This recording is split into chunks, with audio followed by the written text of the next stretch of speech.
Good evening and welcome to episode 98 of the HHH Racing Podcast. I'm your host, Howard Kravitz. Thanks for joining us tonight for a very special show talking about the fantastic card at Aqueduct. This Saturday, it is Cigar Mile Day, and we have a fantastic guest to take us through the late pick five and a lot of stake races on that day. Again, please make sure you hit that subscribe button right there on the bottom right-hand side of the screen. I know we probably have a lot of new viewers on tonight from the East Coast. Excited to see our guests and talk about horse racing in New York. So please make sure you subscribe and then hit that notification bell so you know when new content arises. Also, I'd really appreciate it if you smash that thumbs up button at the bottom of the screen. Hit that like button. That'll tell YouTube that this is a great show and people should watch it. I'd really appreciate that. Of course, you can reach me, as you see on the scroll at the bottom of the screen, through email, hkravitzhorse@gmail.com. And of course, I'm very active on Twitter, as most of you know, at hkravitz. You can see there on the name tag. A few quick tidbits before we get going here with the show tonight. I am very excited. I've been working very hard on this, folks. I'm very proud to announce, I announced it on Twitter. You can see on the bottom of the screen. Next Wednesday, December 8th, 7 p.m. Eastern, is my 100th episode of the HHH Racing Podcast. We are going to have a special elongated show. I don't want to give away all the surprises, but we've got special guests, special announcements. It's going to be a year in review of horse racing throughout the country and a year review on this show, the HHH Racing Podcast. You do not want to miss, and all for a great benefit. We are benefiting the TRF, the Thoroughbred Retirement Foundation. So we're going to be hoping to sponsor and push some great money for an unbelievable charity, the Thoroughbred Retirement Foundation. So please make sure you join us next Wednesday night, 7 p.m. Eastern. It's going to be a great show. I've been working very hard to make sure the show runs smoothly with fantastic guests. Of course, you can subscribe to my Race Day blog. This is a great time because it's the beginning of the month, and the Race Day blog auto-renews at the beginning of every month. And people say, well, this is sort of a dead time of year for horse racing. You got to be kidding me. Oaklawn starts Friday, tomorrow. Gulfstream Championship meet starts tomorrow. We've got, of course, the great card at Aqueduct on Saturday. The great racing continues. I gave out a $72 caveman ticket on the Race Day blog only, exclusively on the Race Day blog. $72 ticket at Aqueduct last week. Paid over $400. Some other great calls there as well. So listen, purchase the Race Day blog for yourself or a friend. You can see the information there through Patreon. All right, ladies and gentlemen, I don't want to take any more time because we have a great guest waiting here in the green room. It's our first morning line maker here on the HHH Racing Podcast. But this guy does a lot more than that, folks, because he is well-versed and wears many hats at NYRA, works for Timeform US also. I am very proud and happy to bring on our guest from New York, Mr. David Aragona. David, how are you doing tonight? Doing good. Thanks for having me on. David, it's a real pleasure to have you on. I know we have a lot of people that are excited. Please make sure, if you're watching live especially, make sure you type in any questions for David you have there on the top right-hand side of the screen so we can have a very active chat, whether it's about making morning lines or the specific card that we have on Saturday for Cigar Mile Day in New York. David, just a few quick questions here before we get into my famous 10 minutes of post segment. The questions you'll see on the bottom of the screen there. A lot of people don't know your background. How do college degrees in computer science and music help one create fantastic morning lines? Because everyone I've talked to believes you are one of the best, if not the best, morning line maker in the country. Yeah, I mean, I can't say that it necessarily helps a lot. Obviously, I didn't go to school to do this, as most people who wind up in the racing industry don't. I mean, some people obviously do go to the racetrack industry program, but no, for me, that was not the path. Yeah, I just always grew up with racing being a hobby. Like so many kids going to the racetrack with their dad when I was younger, and just kind of always had it as just a side thing. once I got out of college and I did study computer science and music, I had a like for numbers and stuff like that, statistics. I mean, that's part of the reason that I got drawn into horse racing. But I was working a different job, was keeping a horse racing blog on the side, just kind of always intended it for me to just like a passion project. But over the years, kind of got more serious, and people in the industry noticed what I was doing, and ended up getting some opportunities working in racing, and the rest is history. Yeah, I'd say it's worked out pretty well. By the way, I do deep dives. I do my research. A proud graduate of Nutley High School, correct? The Raiders. From so you're born and bred, so to speak, just all over the New York area. That Nutley's in New Jersey, but you're from that Yeah. area. You've lived there all your life, I would assume. Yeah, Nutley's like maybe 15-minute drive outside of New York City. It's pretty close. So I grew up around New York City my entire life. Terrific. So how did the opportunity to work for Timeform US come to fruition? Oh, well, like I kind of mentioned in my previous answer, I was doing a horse racing blog starting in like 2012, kind of very similar to the work that I do now, just kind of highlighting races, writing analysis, giving out some wagers.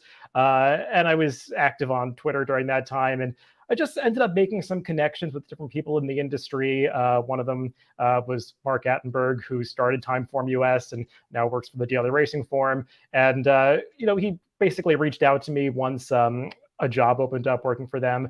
This was before they were brought back into the fold of the Daily Racing Forum. So I started doing some work for him, just part-time. I had a different job that I did during the daytime, so I would just kind of go home at night and crank out all this horse racing work. But kind of got more responsibility over the time. And then obviously Timeform US got bought back by the Daily Racing Forum. So I got brought into the fold there, and that's how I got to the place that I am now. You'll be proud to know that when we handicap, I'll be using DRF Formulator, and I have the Timeform US figs there, the red, the blue up on the screen. So obviously you're very well versed in those, and I've been trying to introduce more of those to our viewers. I think they are an absolute necessity when it comes to uh, handicapping the races, really no matter what speed figure you use. So David, I have a very popular segment that I created when I started the show in January, and it is called, you'll see it on the screen, 10 minutes to post. 10 minutes to post. These are 10 rapid fire questions, David. Most of them are horse racing, but I'm going to throw you a little curveball at the very end. There's two non-horse racing questions. I think you'll handle them just fine. Feel free to take, anywhere from 15 seconds to, 30 seconds real quick, and then we will get into the handicapping. Are you ready to go? Yep, ready to go. All right, here we go. What was the first moment you fell in love with horse racing? Seeing Skipway beat Cigar in the 1996 Jockey Club Gold Cup. Ooh, Skipway, one of my favorite. The Hines, Sonny Hines, I believe, was the ownership there from Florida. Beautiful gray. I don't know if you could call a horse underrated, but boy, was Skipaway good, really good. Oh And I yeah. love the fact that he had tactical speed too. I love two-turn horses that have tactical speed because they seem to always get good trips, as I'm sure you're very well aware of. Now we have a lot of viewers of this show, David. Some are very experienced handicappers, some are more beginners, some we have in the middle. I know that you could take an hour answering that question on the screen, but very briefly, describe to our viewers how do you create a morning line, and I want you to also just touch on the fact that a lot of people think, why don't the numbers add to 100? Now, I have, of course, an experienced handicapper. I'm a math teacher as well, but if you could just talk a little bit about how do you create the morning line and then what the totals of each of the morning line numbers usually are. Yeah, I'll try to keep it simple. I mean, in essence, the morning line is just a human being. In this case, at the New York tracks, it's me trying to predict what the final odds are going to be when the horses break from the gate, so that the bettors, before they place their wagers or if they do their handicapping days ahead of time, they have some guide or idea of where the betting is going to wind up when they actually place their wagers. Now, obviously, it's just one person's opinion and prediction, so sometimes the morning line does not mirror the final odds, and if you get anywhere near it, you're doing a good job. But basically, what I do is when I get the PPs, like everybody else does, maybe 3 or 4 days before the races actually take place, I'll go through and just basically do some handicapping as if I was just the general public, kind of taking my own opinions out of the equation and just try to keep in mind different angles that I notice people playing, jockeys, trainers, buzz horses, form, speed figures, all the things that I know that really move money on the board. I try to handicap the races through those lenses. And then once I have a picture of where I think the money is going to go, I open up my spreadsheet and try to make all the math work to get the horses, as you said, the numbers to add up to the appropriate amount of points for the horses in that race. And what I mean by that is, you said they don't add to 100. Well, when you're making a morning line, you're factoring in the takeout at that specific track. I think at NYRA, the takeout in the win pool is 16%. So you're generally trying to get the numbers to add up to a number around 120. I usually go a little bit higher than that, taking into account, big priced horses, rounding down, because obviously a 6-to-1 shot could be 6.5 or 6.8 to 1. So all of those little bits of points give you some more leeway with getting a little bit above that 120 benchmark. But basically, yeah, you just want the numbers to add up so that you have a realistic representation of what the odds will be when the horses break from the gate. And of course, with shorter field, it's going to be harder, obviously, to get to that 120. But that's, again, we could talk for a long time about the math, but I don't want to get into the minutia of everything.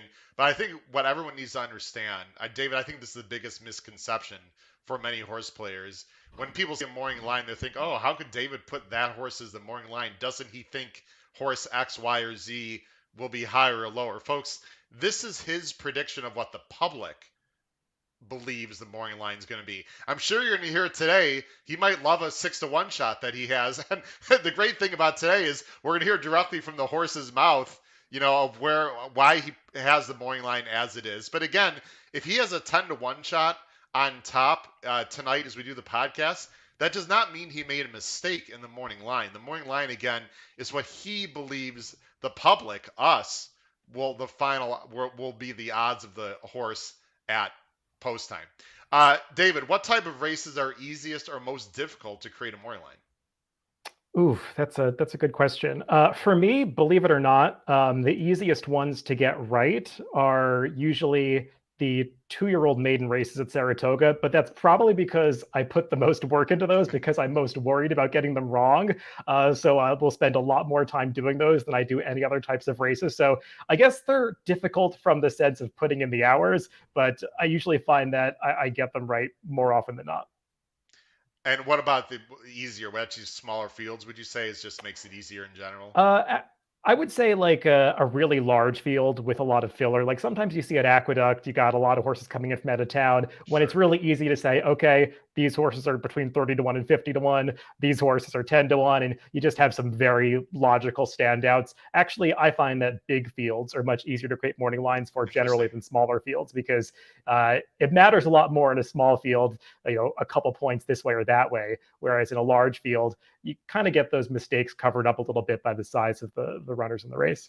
I just want to say, as someone who's been handicapping for almost 30 years, I greatly appreciate when any morning line maker has a moto horse, a horse from Chad Brown, Pletcher, and they're not, 5-2, especially first time starter, and they're not 5-2, 3-1, because that tells me, David, that morning line maker did their homework. They looked in the breeding, and they don't really like the horse, and so it's easy to put the top trainers and jockeys, of course, with lower odds. I just want to let you know that I greatly appreciate when you have morning lines sometimes with, the sort of supposedly obvious horses and big connections, but they're a little bit higher in the morning line. That tells me you've done your homework. So I just want to let you know that I do appreciate that. Do you have a bucket list track or race day event you'd like to attend in the world? Yeah, believe it or not, I've never been to Santa Anita. I'd really like to Wow. get out there one day. I know it's one of the most beautiful tracks in the U.S., so definitely on my bucket list to get there. We have 2 comments here. You see comments at the bottom of the screen. We have great viewers, David. Most of them are going to be very positive. We don't have people that throw hate on the show. And by the way, we have a ton of viewers watching right now, David, already. So I know it's a little bit earlier still in the evening out there on the East Coast. And obviously it's very early on the West Coast. Brian said, why should a handicapper bet a horse at 10 to 1? Right before the game goes 7-2, big risk money. Listen, you don't really have to comment that, David, but there's been a lot of debate on how the odds shift a lot with computer wagering and whatnot. It gets a little tricky, doesn't it? It does. I mean, if we're talking specifically about Aqueduct on Saturday, one thing that they did at NYRA is they taken that computer money out of the win pool. Yes, So they you did. will see it sometimes move the money late. If you're really checking those double and pick 3 pools very closely, it will move there. But you don't see those late odds changes in the win pools anymore at those tracks. That's one way to take care of it, Ralph. I agree. There are fixed odds in some states. Is there any sense that New York will be moving to that? New Jersey has it right now, correct? Yeah, I've seen some articles about that. To be honest, I'm not following it day in and day out. I've focused on some other things lately, but No problem. yeah, that's definitely moving in a lot of states. Yeah, and they have fixed odds, I think, all over Europe as well. So Yeah. I really hope it becomes. Listen, there's a big racing symposium, everyone, going to be happening in Tucson next week. Maybe that'll be part of the compensation. I don't know. There's a lot of things in horse racing that we can fix. I'm sure David and I would agree on. But again, that's for another show for another time. Best or most memorable horse racing event you've ever been to in person? Would you say? Whew. I've been to a few Kentucky Derbies, and I guess the one that really sticks out in my memory is that very wet Kentucky Derby when Orb won. In retrospect, he was a lucky winner of that race given the pace situation, but I had been a really big fan of that horse since his debut and following his career. So just kind of like as an Orb fanboy, seeing him win the Derby in person was pretty special. By the way, true story. Just a little shout out to my friend Matt Bernier. He had a future bet. One of his biggest scores he had it when he was younger. Future bet on Orb, 75-1. I think he made the bet in January. By the way, David.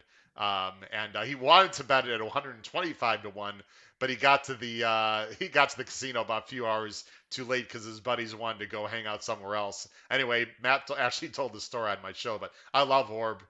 With Sugar correct? With Orb.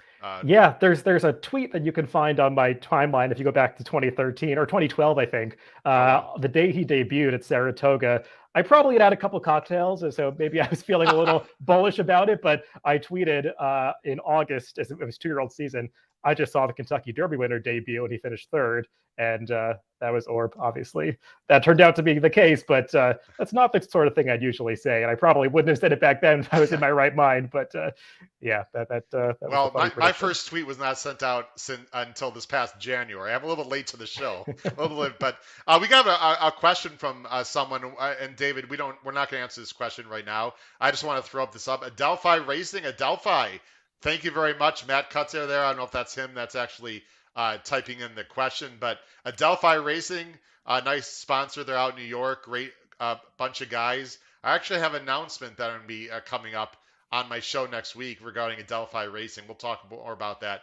But we will talk about what a great name, by the way, David, from another mother. We will talk about that horse in the Remsen a little bit later on. All right, let's go on to the next question so we can get to our, again, another question. I know this is very hard to answer in 15 to 30 seconds, David, but in your opinion, the main key or keys to becoming a successful handicapper?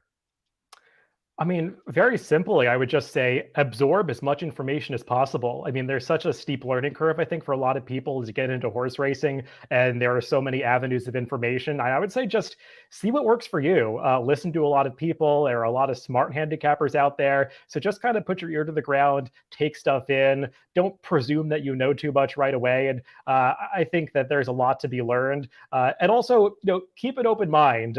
Look at the mistakes that you've made in the past, try to learn from them. One of the things that we love about being handicappers is that you never feel like you become too much of an expert because there's always something new to learn. The game is always changing. So that's the advice I'd give to anybody getting into horse racing. Yeah, I think my keys, as most of you know that are watching, I'm a full-time high school math teacher, so I'll just say the same thing that I tell my students: do your homework. I mean, be prepared. If you're going to make a mistake, make a big mistake, and what I mean by that is, you fully looked at the races. The last race today, the pick six at Aqueduct, I was alive to two horses, and I felt like I handicapped it well. I never would have had the horse that won the last race today at Aqueduct, so I can sleep okay at night. I mean, it was disappointing, but do your homework, I think, without getting into a lot of details. Are you more of a vertical or horizontal bettor, would you say, David? Definitely a mix of both. I probably am a little bit more choosy with the horizontal wagers. I mean, I like to go after a pick five every now and then, but it's got to be the right kind of wager. You can't go after every one. They're not all worth hitting or betting. Some are, depending on what your budget is for that day, they're not going to work for you. The vertical bets, again, it depends on the race. I kind of try to look at each race and tailor the wagers to what my opinions are in that race rather than going in saying, I want to play this wager, then what are my opinions? I kind of come at it from the other direction because I feel like when when you're betting, it's almost like you got a palette of paint, and you can have so many different colors from which to choose, those being the different types of wagers. And depending on what kind of picture you're trying to make with your opinions, there are a lot of different avenues you can take with the wagering. Three more quick questions. We'll get to our handicapping. This is a question I like to ask because everyone says, "What's your favorite angle that you love?" This is a favorite angle you can love, but it would be a bet against. Just a common mistake you see with especially with younger handicappers or beginning handicappers that you see constantly made over and over. That you would tell them, "Hey, young lady, young man, try not to do this when you handicap." I would say older horses with established form coming off perfect trip victories. I think those horses are always overbet, and you want to be wary of those. Less so with younger horses because they can be improving, and sometimes you want to be forgiving of horses coming off perfect trips. We'll probably talk about some of those when we get to the handicapping a little later with the 2-year-old races. But when you've got some older horses and they won and they had everything their own way, you want to be a little skeptical of them next time because those horses are typically bad value. I would say the overemphasis of the last running line. I think that's the Yeah. most common. Yeah, I mean, everyone. Listen, when I hear about big scores or the best handicappers that I know that I respect, and you're one of them, you got to go 2, 3, 4, sometimes back to last year. That one hidden number from last year when it was on the slop or whatever the scenario. You got to do your homework, folks. You can't just look at the last line. These are animals. These are living, breathing things. They're not machines. Two non-horse racing questions. We'll get into handicapping. You mentioned that you were a music major, or it was one of your degrees. I apologize for not knowing the details of that, but do you have a favorite genre of music, or do you want to talk at all about what you majored in specifically? Yeah, I don't think it's something I've really talked about too much in many places. So I mean, yeah, that'd Yeah, be hard to find out. Yeah, I do not play an instrument very well. I mean, I've taken piano lessons and I can pluck out some tunes, but yeah, I was just kind of doing a music theory and music history major okay, because I got it. really am a big fan of music. I like to learn as much about it as I can. I like to go to classical performances. I like the opera a lot. I'm also into rock music. I like all kinds of music. Sure. So whatever I can get my hands on, yeah, I know I'm throwing you curveballs, but listen, there's a lot. Everyone, we don't know about a lot of people, right? You just hear about them horse racing, and we all have interests. Everyone thinks I'm just some dorky math teacher. My students, they don't realize I have other interests. Like we are human beings. There's things that we enjoy doing. And the for last sure. question, by the way, I play the drums, so maybe we can get together sometime. I do play percussion, I think it's the first time I've actually said that on my podcast. Um, by the way, David used to be the web producer for Carnegie Hall. How about that? So I'm assuming you've seen a lot of performances at Carnegie Hall, which leaves me to our last question, David. Best musical performance you've seen in person, Oh wow. or a favorite artist um, you maybe an artist you saw at Carnegie Hall, or something you just really sticks out to you. I'm a huge fan of the band Radiohead. I've seen them a bunch of times. Probably, I would say a few of their performances. I also like the artist Bjork quite a bit. Okay. I saw her at Carnegie Hall one time, which was pretty awesome. Um, yeah, but I mean, I've also seen some classical performances there that I really enjoy. I mean, when you work for a place like that, you often get to see the shows that a lot of people don't want to see, the ones that aren't selling well. So not always the ones that were at the top of my list. Fair point. By the way, just piggybacking on one of the questions, Ralph, I think that's a great idea. He read the PPs from bottom up. That's I actually don't do that. I probably should do that once in a while. I'll say one thing I have done, David, more often, probably because I have a podcast and I have to prepare days in advance. In the last 9 months, I've handicapped more races without the morning lines. No disrespect to you whatsoever. Not because I don't like the morning lines, but because they haven't come out yet, right? So that's been a great exercise for me as well. And obviously, you have to do that because you create the morning line. So Yeah, that's something you're used to. All right, ladies and gentlemen, let's jump in. Great conversation. Let's jump into late pick five here on Saturday. And as I go ahead, by the way, I'm the editor, producer. I do it all behind the scenes, David. I've got like 3 screens and 12 buttons. So I'm going to give you a chance here to talk a little bit as I get the PPs up. The sure. late pick five. It's a great stakes day, cigar mile day. As you looked at the late pick five or this day in general, what comes to mind for you? I mean, it's a really exciting day of racing. Obviously, the big story is the Cigar Mile, and I mean, especially after last year, where it felt like I don't know if it was just the pandemic or just a weird year, but it was kind of a disappointing race. I know Performer was the huge favorite there, and it was won by a long shot. It was just kind of a disappointing edition of the Cigar Mile. That's not the case this year. I know we don't have the Knicks Goes and the Life is Goods in the race, but you've got a lot of those grade one type horses that are just sort of on the precipice of being the top horses in the country. And it's such a wide open race. I think you can make a case for almost everybody in the field. So I'm really looking forward to that race. But I mean, you've got the 2-year-olds and the Remsen and the Demoiselle, some runners that definitely look like they're going to appreciate the added distance. And it's an interesting pick five sequence. I mean, there are some places where I think there are a few horses you might be able to lean on, some shorter prices, but it definitely does not get easy once you get to that final leg in the cigar. No, not at all. The field sizes are not huge, but they're very competitive. So I think this pick five can pay, and it's interesting. David, I'm going to go ahead and go full screen here so people can see the PPs better. But as you see, also, David, H for Howard, D for David. Our picks are on the bottom.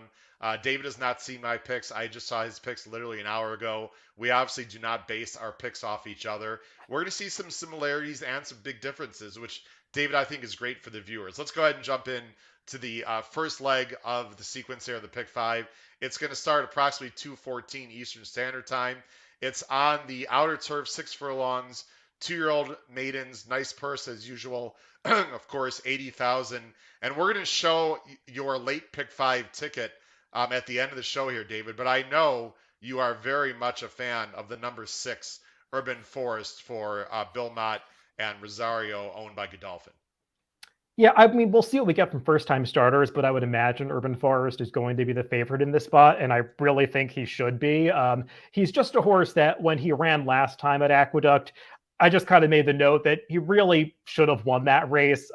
He had some trouble coming out of the starting gate, was kind of pushed in a little bit, found himself much farther back in the pack than I would imagine the connections wanted. And after that, his rider, Junior Alvarado, just kind of got a little bit lost at the back of the pack in a race where they weren't going that quickly up front. And you could see what I'm talking about actually, as we're showing the replay here. He's the horse in those blue Godolphin silks, just kind of gets pushed into the rail a little bit and winds up too far back. And the race was dominated more towards the front end. And another horse in here, the number 5, Carpe's Dream, he got that trip that you wanted. He was 28-1 this day, but he was right up on the pace and he was able to hold on for second. And the only horse that made a significant run from way back was Urban Forest. And it just feels like he was the best horse on this day. And I think if he gets a clean break on Saturday, he's going to be tough to beat.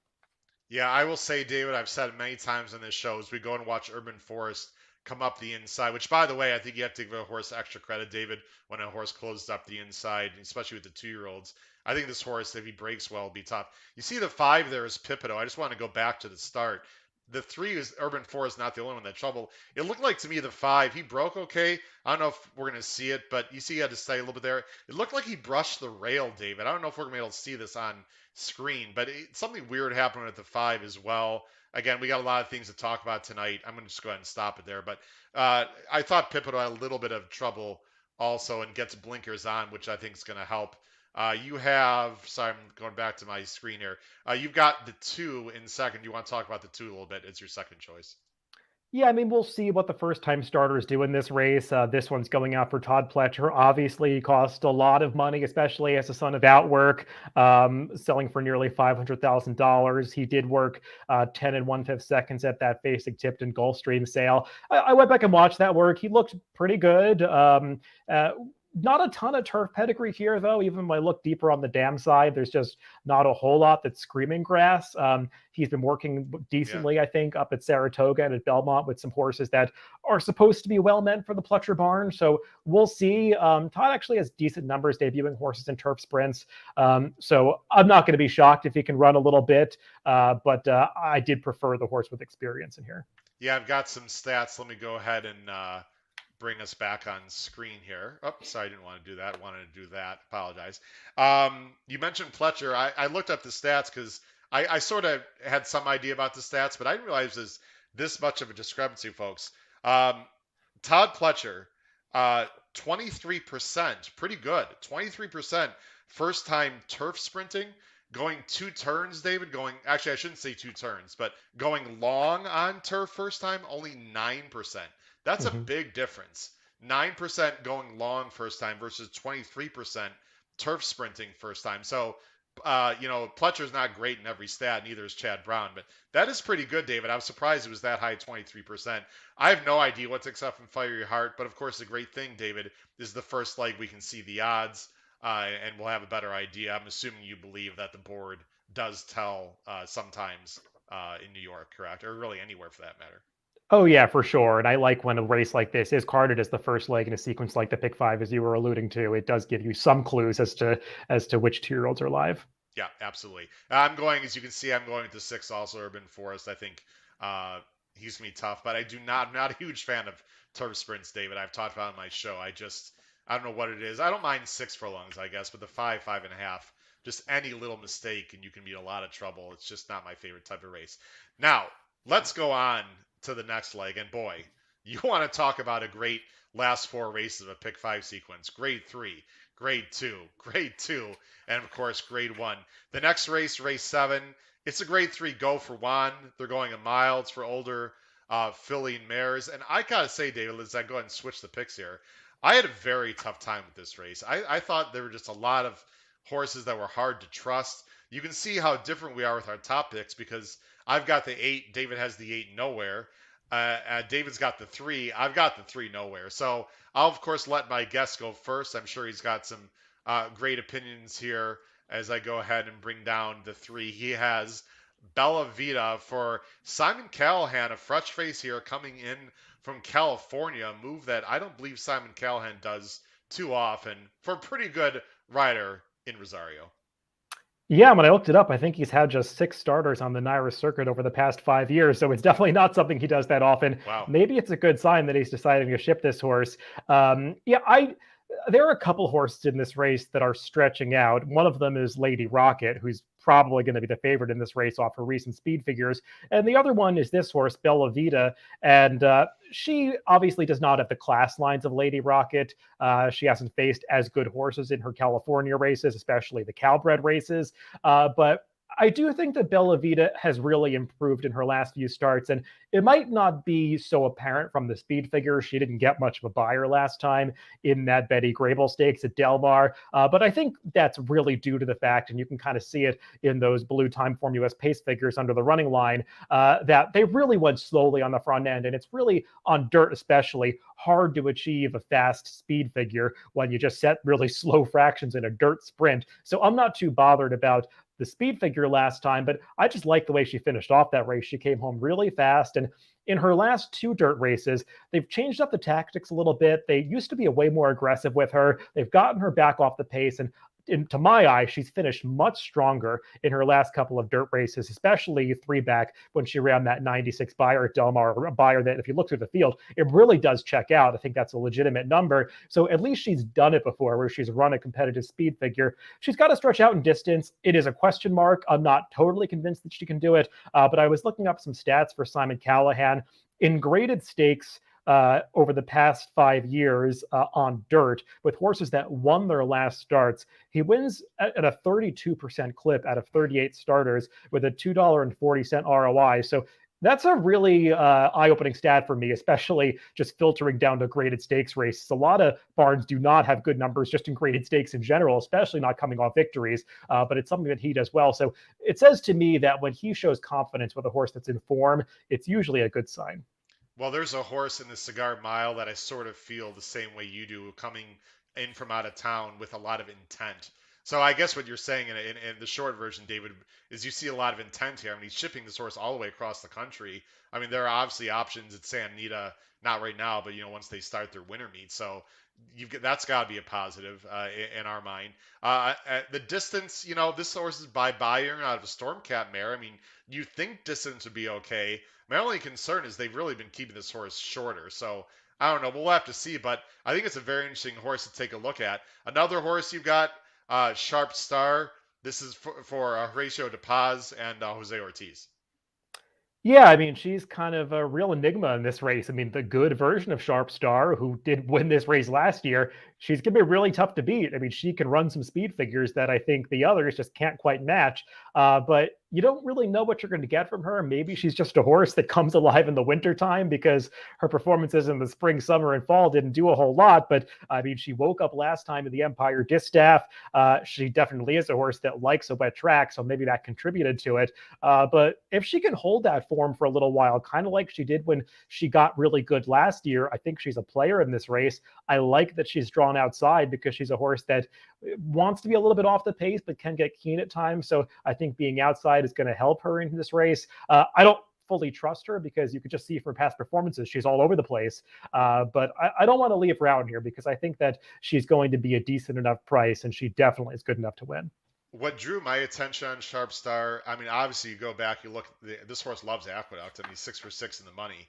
And you go back to November 7th, which is about the middle of the card there. I understand it was just a New York allowance, but 101 buyer on a fast track, because the first thing I noticed, David, is I saw the 92, of course, the last race in the slop, and I go down the PPs. Of course, three back was a bad effort in the slop, but then another huge number in the slop in the go for one last year when she won. And so I'm like, okay, maybe this is just a sloppy track horse. But then the number before that was a 101 on fast. So maybe this horse just loves Aqueduct and likes this type of climate. I think this is a very tough horse to gauge, but can win. It says the 7 on this. It says the 8 on the screen, folks, and that is a mistake, obviously. Let me go ahead and change it right now because there is no 8 horse. I don't know how I made a mistake there. That should be a 7, I think, and a 6 This was probably. the outlier. All the races in the sequence have 8 horses. They messed you up with this one. Okay, yeah, I think. Let me go ahead and switch it. I believe, I apologize. I'm doing this on the beauty of live TV. You've been on live TV before. I think that's what I meant. Let me just go ahead and check. Yes, that is what I meant. I apologize, folks. So I like Sharp Star also. I love the outside post, David. That to me, relatively short fields going one turn anywhere, especially New York. I'm a big fan of outside post, so I agree with you. Lady Rocket, you have is 8 to 5, and this is one of the horses I wanted to ask you about from a morning line standpoint. From a handicapping standpoint, that seems very low to me. I'm assuming you believe the public's just going to believe and lean their money towards the connections here with Cox and IRAD, and of course the 294s as well. Yeah, I mean, there are just a lot of things pointing in this horse's direction. She's got some of the best speed figures in the field, like you said, the connections. The only thing that's kind of an uncertainty is her stretching out in distance. I'm a little bit concerned about it. Yeah. I kind of have a thing against going with favorites that have to try something new in a race where there are viable other options. So she's not really for me in this race, but I do think she's the kind of horse that's going to take some money in here. And again, that's a perfect example. I'm going to go ahead and bring us back on camera because people are like, wait a minute, Dave's the morning line guy, and he has this horse 8 to 5, but he has the horse in third. This is exactly what I'm talking about. This is what he thinks the public's going to be, but really neither one of us think. I mean, obviously the horse can win, but neither one of us would play this horse at those odds on the win. And in fact, I would need like 3 to 1 to bet this horse to win personally, David. I'm not going to be playing this race vertically, but those are the kind of odds that I would need. All right, we got a few quick comments. Let me just see. C Money, one of our great fans, thinks that Bellavita has that grinding style. I think that's a good point. C Money. Adelphi mentions there's a lot of speed in this race. Which of the off the pace horses you prefer? I think the 7 Sharpstar could lay off the speed, correct, and probably win. Or is there someone else, Dave, before we go on to the next race, a closer you'd be interested in here? Yeah, from a running style standpoint, Sharp Star is kind of a wild card. You don't know what you're going to get from her. It depends on Yeah. how she breaks. She can be forward, she can be off the pace. I mean, the number one, Miss Marissa, I don't know how fast she is because this is a one-turn race, and she's probably a little bit more proficient in those slower paced two-turn races, but she does do her best running on the lead, so I would imagine they're going to be aggressive from the inside with her. I don't think she's totally impossible in here. She obviously is coming off a poor effort, but she does have good races in the past, and she's kind of one of these low-profile, overachieving horses that can surprise you at a price sometimes. So I would imagine that she'll be used. And the other, probably the fastest horse early is Lady Rocket, but I wonder if they're not going to be that aggressive with her because they're a little bit concerned about her getting the Yeah. distance. So I wonder if maybe they're going to let Miss Marissa go on the front end. I think that's an excellent point. I mean, I think Lizcano's got to go. I mean, how do I know? I don't know how you don't go with this horse. I don't like the rail in general in these situations. We're going to talk about that in the Cigar Mile too It's just I much prefer outside posts. All right, let's go ahead to the Remsen. These are points for the Kentucky Derby, I believe, if I'm correct there, David. It's always a great race. It's grade two, a mile and an eighth. They're going two turns. It's 2-year-olds.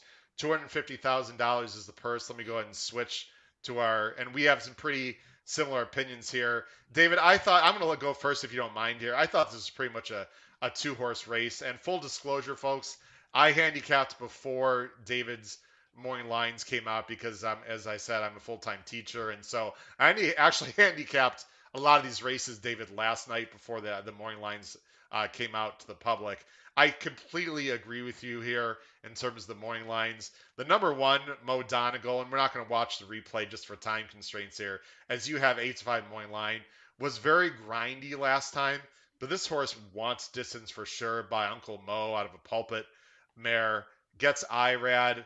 The horse is a little bit slow out of the gate. That's a little bit of a concern for me, having the rail. But Mo Donegal's gonna have plenty of time, folks, to recover from that. I just see the buyers going up and up here, and I think Mo Donegal is going to be very tough. But the other horse, and David, of course, has these just horses switched. The number 7, Zandon. Let me go to make sure I want to go full screen here. Sorry about that.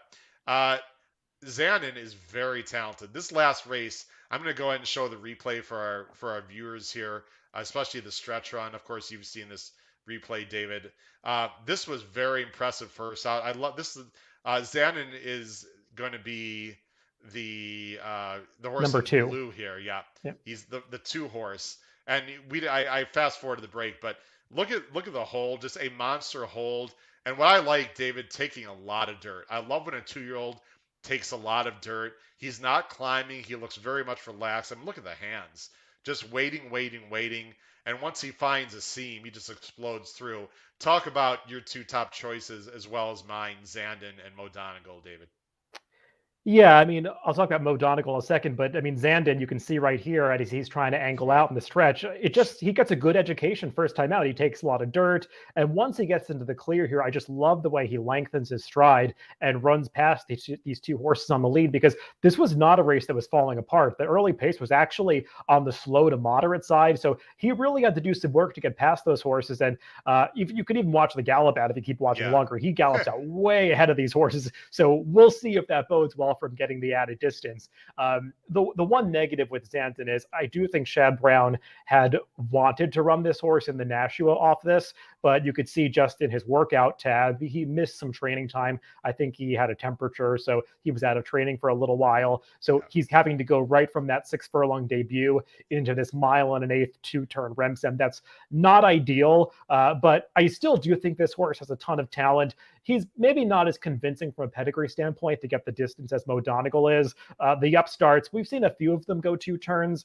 There's not a ton of stamina breeding on the dam side, but just watching this horse run and having watched his workout before his debut, he just seems like one that keeps on galloping. He's got this beautiful stride. He can keep running for a long time. So I'm a fan of this horse. And if he's going to be the second choice in this race, I'll side with him, because Mo Donegal, I echo everything you said. I think he wants more distance. He's going to love the 2 turns in this race. He was, like you said, he was a grinder last time, but he got it done. I mean, it was like he kept grinding away, and it seemed like he was getting faster and faster, because as he was maintaining that steady pace, the others just one by one were dropping away. They didn't have the stamina to get the distance, and he's beating a good horse who's also in here from another mother.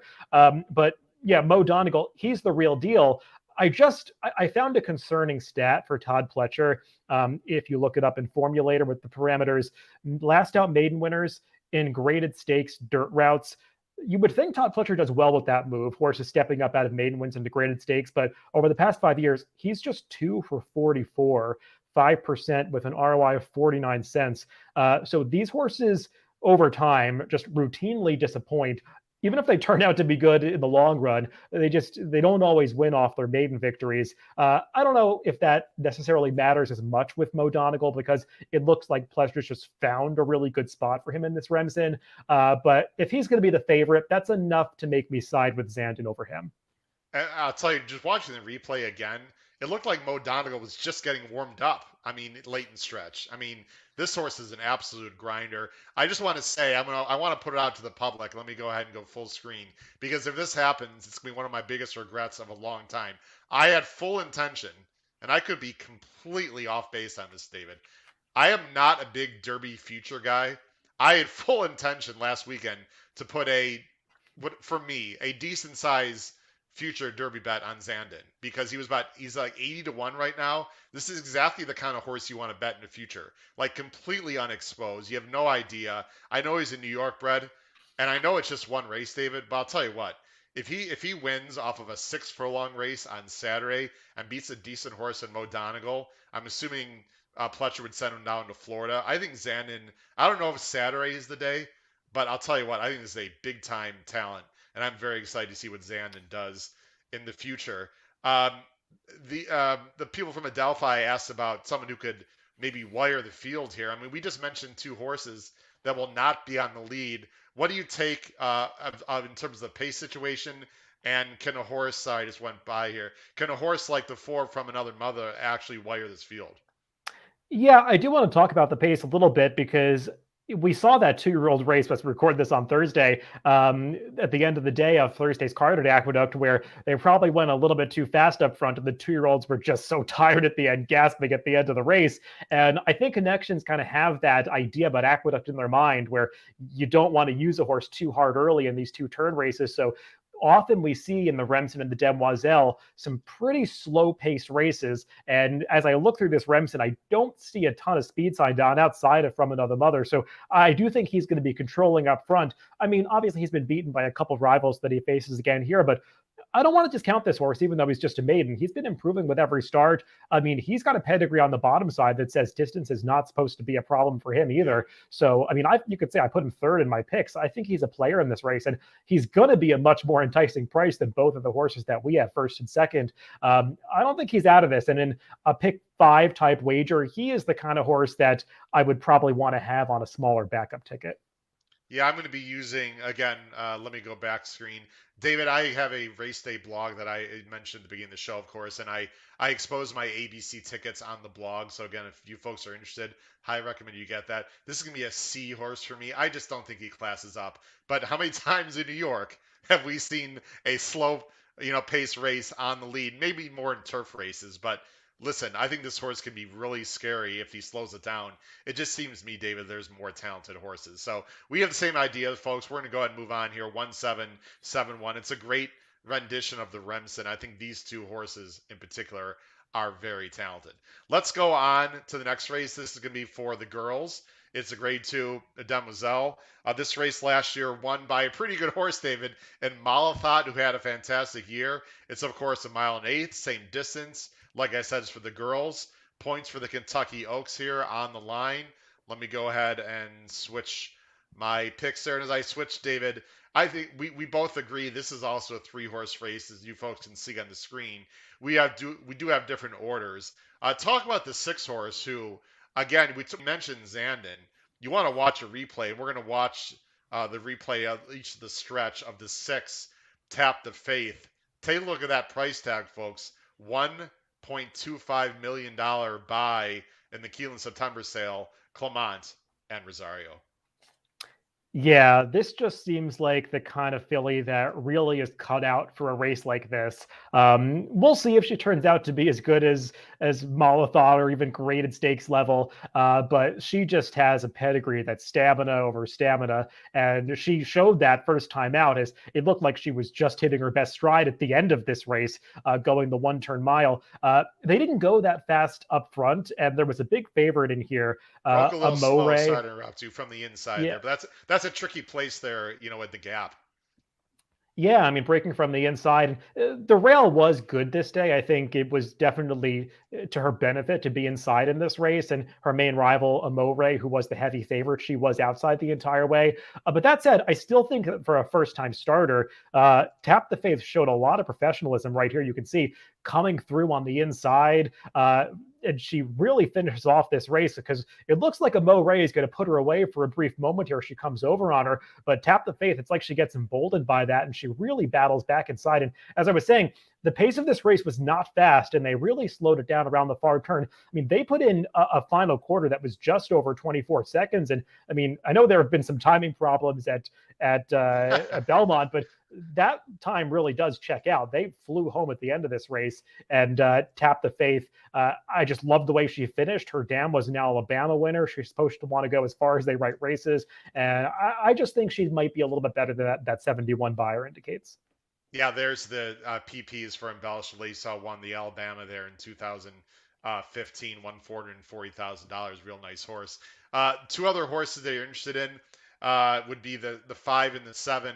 Those are the ones I'm interested in as well. You have Nest for Pletcher, who he's talked about a little bit.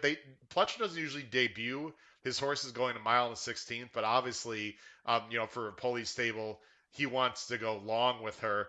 And a horse that I think is very dangerous in this race, Magic Circle, who did lose a gerrymander, but again, similar to the previous race, David, you got a horse who looks on paper like she's going to have the early lead. Yeah, I would imagine they're going to be aggressive with Magic Circle. I guess the thorn at her side could be Full Count Felicia on the outside, that turf horse who does seem to have quite a bit of early speed if they want to use it in this dirt race. But yeah, Magic Circle, she'll probably be ahead of those two other horses early. I guess my takeaway from watching the Tempted was that Nest seems more like one that's going to relish a mile and an eighth than Magic Circle. Yeah. But if they do go slowly up front, maybe that's going to work more in Magic Circle's favor. Nest, kind of like Tap the Faith, she's just got one of those pedigrees that says that she's supposed to love this mile and eighth distance. She's the younger full sister to Idol, who won the mile and a quarter Sansanita handicap earlier this year. And she just finishes off her races kind of like what I was saying with Tap the Faith, like she's just getting started at the end. So I trust her a little bit more to get the distance, but I also feel like she's probably going to be the favorite in this race. So I'm not really saying anything clever there. Yeah, Nest, we're not going to watch the replay because I really do want to end in about 10 minutes here, folks. But Nest was, coming on late, and I'm not sure the 7 really wants the distance. I think Nest absolutely wants a distance, so we'll just have to see. Dave, let's go to the feature race of the day. And I always love this race. I know Kendrick Carmouche likes this race because he got his first grade 1 last year, right, with True Timber, which was a great story. I know NYRA has talked about that story quite a bit, and just the celebration for Kendrick Carmouche. I love the fact, David, this is the last race of the sequence, too, because everyone's going to be highly interested in it. It's the grade 1, Cigar Mile. Of course, they're going 1 mile, $750,000 on the line. A lot of familiar faces that we know. And as I go ahead and put our picks up, we are quite different in this race. And I think that's great. I have reasons why I do not like the top 2 that David has. Of course, I could be very wrong, folks. That's why we have great person here who knows how to handicap and create morning lines. But David, you're going with Following C, who did have, and we're not going to watch the replay, but did have legitimate trouble in the Breeders' Cup Sprint. Yeah, I think there's an argument that Following C probably could have won the Breeders' Cup Sprint. He was traveling really well in a good position coming around the far turn on the inside, though, and he tried to sneak up on the inside of a tiring Jackie's Warrior at the top of the stretch and just got kind of cut off, lost a couple lengths of momentum. And I thought it was to Following C's credit that he really finished up after that and gamely kind of clawed his way back to get third. I really do think he probably could have won that race if he had not had that trouble given the position that he had early. You could argue maybe it wasn't the toughest Breeders' Cup Sprint ever, especially with Jackie's Warrior being a no-show. It made it an easier race for all of these horses, but I like this spot for Following C. When I saw that he was listed on the probables list, I was kind of really hoping they would choose this spot instead of the Malibu, because I think this is the right kind of race for him to try the 1-turn mile, something that I do think he can handle. I know that people might just look at his form and say, oh, well, he couldn't get a route in the Haskell, so there's no way he's going to get a mile in the Cigar Mile. I think it's a different story at this point in Following C's career, because they were asking so much of him to stretch out in the Haskell off a couple of very easy victories against Maiden Allowance Company. That was before this horse was battle tested at all. And it's not a big surprise that he failed that test. But I mean, since then, he's been knocking heads against some much better horses. Obviously, Jackie's Warrior and Life is Good and the Alan Jerkins, where he didn't even run that badly. And I do get the sense that this horse can get the mile. And you're probably going to disagree with me on this, but I love that he's drawn the rail because it means that Todd Pletcher and John Velasquez have to be aggressive with him. And I want to see him be aggressively ridden in this race. There's kind of a murky pace situation in this Cigar Mile. There are some horses like Ginobili to the outside that could show some speed, but I think that they're going to be sending Following Sea from the inside, and that's the kind of trip that I want to see him get. I think he's got the talent to be right there with the best horses in this race, and as you can see from my picks, I like some of these 3-year-olds with upside in this field, and he's the one for me, based on his chances to win, that I think is going to be the best price. Well, I do agree with you a few things. They have to go here. I mean, Yeah. I don't like the rail. You're right. I don't like the rail in a lot of these one-turn races because I've seen it time and time again, David. Even when you were a little pup way back in the day, just you see a lot of horses get shuffled back and get into trouble, and just which brings you to your point, right? So how do you avoid that? You just go, right? You just go from the inside. Here's my problem with Following Sea. Two things I personally don't like. And by the way, this horse can absolutely win, and I could be completely wrong. If he goes, I just don't see how they're going to let this horse walk on the lead. Number one, and I think his best trip would be to let Ginobili go and then tip to the outside. I don't know if that could actually happen. My other concern is the distance. Maybe this is the time that he gets the mile, but then they've been keeping him shorter for the most part. And I know he's got more of that kind of grindy kind of style. I don't know. From the rail and going a distance, that's probably not his best. And I think he's gonna be lower than 5-1, David. I obviously fully respect your morning lines, and I think you do a great job. But just this whole Pletcher, Valat, Johnny V, Run Happy just won a big race in Kentucky as a sire. Just I don't know. I think this horse is gonna be 3-1. I have a feeling that he's gonna be, in my opinion, an underlay, and I'm just not interested in betting him at those odds. But if he's 5-1, that would change my opinion. We'll just have to see. You talked about Ginobili, who I think is very interesting here. I know Drayden is not like a big Sen guy, David, but I mean, what is this horse doing in this race if he's not going to go? I mean, his best races are on the lead. This is a very fast horse early when he wants to be. I thought he ran really well against Life is Good. He sort of broke slightly slow, made a big 4-wide move, and Life is Good as a complete monster. So I think Following Sea is going to have to deal with Ginobili as well. Unless they just let Following Sea go. But I'll tell you what, if I'm Drayden, I'm on a dead send. I'm just send, come and catch me. We'll see what happens. I've got the number 3 American Revolution on top. It might be sort of the moto obvious, but it's not just because the last buyer 108, David. I think he's going to sit a great trip. I see 1 or 2 horses, maybe even a third horse going, and it just seems to me that Sai is going to get that perfect trip. He's the now horse. You have him as 5-2. I guess it's silly to ask you what do you think the public's going to put him at, but I think he might get 5-2 or maybe even a little bit more because I think Following Sea is going to take money, and I think Independence Hall is a name that's going to take money, and a horse that I don't like at all, frankly, in this race, the number 4 Code of Honor, might take more money. So, and what's your opinion of American Revolution in general? Yeah, we kind of have a different opinion about the prices like that. I mean, I think American Revolution is the Pletcher horse that's going to take most of the money in here. Coming off, I mean, there's just so much to like about this horse. Coming off that huge speed figure last time, he's got all these victories, that good performance against Hot Rod Charlie and Midnight Bourbon. I mean, there are just a lot of signs pointing in this horse's direction. He's got to turn back to the one-turn mile, but he just seems like, look, I put him third. I don't have real knock against him. I just got the sense that he was going to be the favorite in here. And I think he does still have some things to prove, especially off that big win in the slop last time. And I mean, the reason I liked Following Sea is because I really do think a lot of people are going to look at it the way you do, that the rail is bad. He's not going to get the lead from Ginobili, and people are going to kind of go off him here because they think he can't get the distance. I believe I'm going to get every bit of that 5-1 on Following Sea because I'd want to. I wouldn't want a shorter price on him. He's kind of a value play for me in this race. And just kind of to wrap up our discussion with the tactics, I think the fact that Ginobili is drawn outside, often that plays in the heads of these connections, and they get less aggressive when they're outside. And look through Ginobili's PPs. he's not a horse that they send to the lead in the first call almost ever. I mean, we have this idea that he's got this California speed, and I mean, he does run in some fast-paced races, but they're typically content to let other horses go on Ginobili and kind of take the race over at the midpoint in the race rather than right out of the gate. So we'll see. I think that they're going to love if Following Sea goes from the inside because they can get that outside stalking trip. And whether it's smart or not, it seems like Connections always love to get that trip with horses. So I'm not the biggest fan of Ginobili. I didn't love his dirt mile like some other people did. I think Life is Good beat a glorified grade 2 field that day. The horses that were behind Life is Good, they're not really as good as the ones that are in the Cigar Mile. So Ginobili is just not for me in this race. I think Independence Hall makes a lot of sense.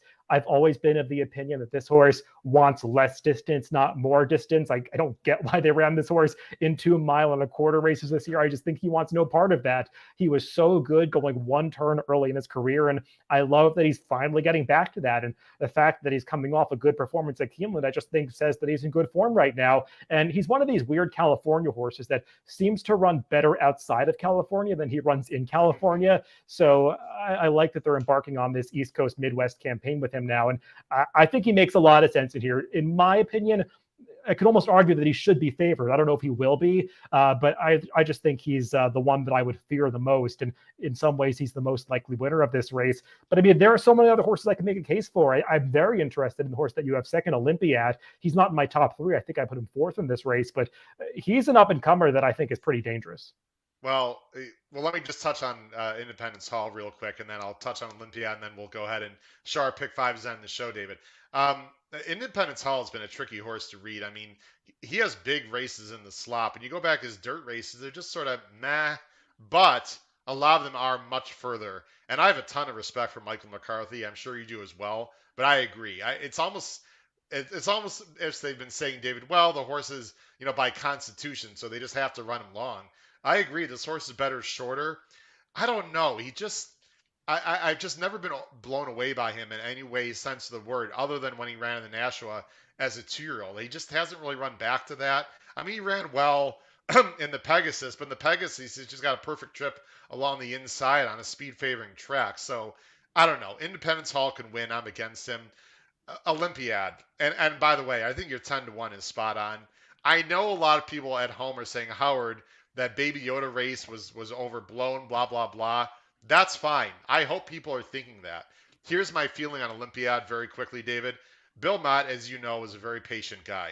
He could have run this horse in an N2X anywhere, sent him down to, Gulfstream and be more patient. The fact that this horse is feeling so good and he's throwing him into the wolves here in this race gives me a lot of confidence. I think he's going to sit a great trip. Similar to that trip that True Timber got last year. Maybe 3 wide. I'll be fine with that. This horse will be in the clear. He's got talent. He's improving. He's facing a field, to me, that's got a lot of question marks. David, I'm very intrigued as I bring myself back on screen with Olympiad. Listen, I think this is all or nothing type, but I am playing in a contest Saturday, and I'm using Olympiad in doubles and tries. And if he's in the money, then I think I'm going to get paid.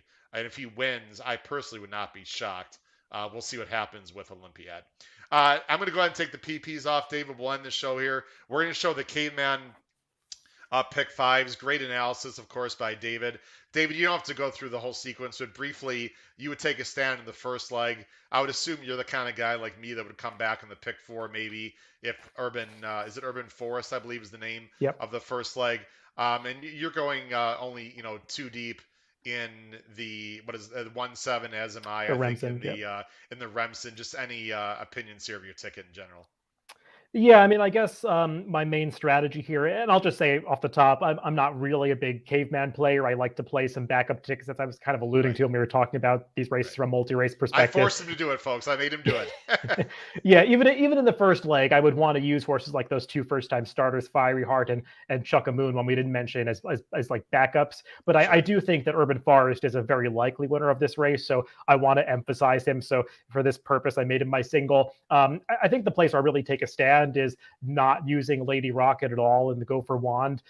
She can win the race. I just think from a value standpoint, I would not really want to be invested in a wager where I'm starting it off with two favorites.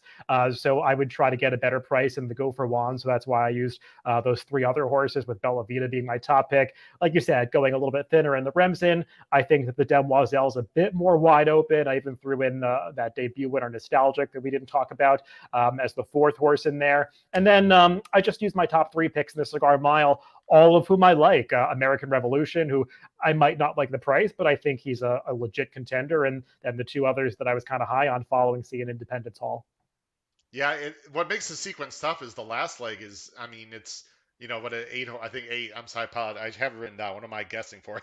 It's an 8 horse field. I thought legitimately 5 or 6 could win. So, I mean, it's a pretty evenly matched field.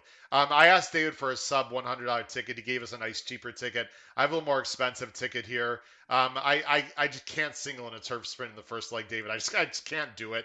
Just too many crazy things happen in turf sprints. But I agree the 6 is the horse to beat. You can see I'm also going too deep there in the Remsen. The same 3 that we talked about in the Demoiselle. And I'm going 3, 6, 7. I hope Ginobili's aggressively ridden. I think he's a little bit overlooked. I don't see any reason why he can't win, especially if he's aggressively ridden. I think Olympiad is interesting. And then I'm going with American Revolution. I'm just a little bit against Following Sea and Independence Hall. But again, that's my caveman, folks. I do have those two on my back as I believe B horses in my ABC. Uh, David Aragona, you can see on the screen there on the bottom, folks. The next broadcast is going to be Monday. I'm going to do a very quick, 20-25 minute recap of some of the big races. And please join me, folks, because it's going to be a quick Q&A. At the end of the show, I'll answer any questions you have about Cigar Mile Day or really any other questions you have.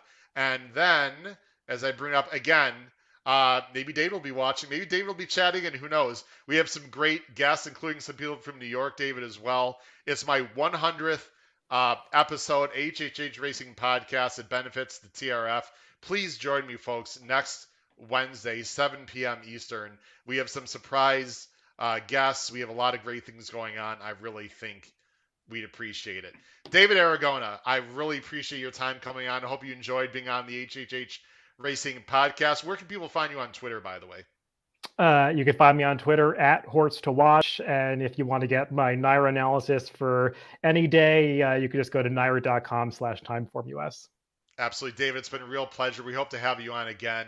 Thank you very much. Good luck to everyone at Cigar Mile Day at the Big A. This has been Howard Kravitz, episode 98 of the HHH Racing Podcast. Until next time, take care, everyone. Good night.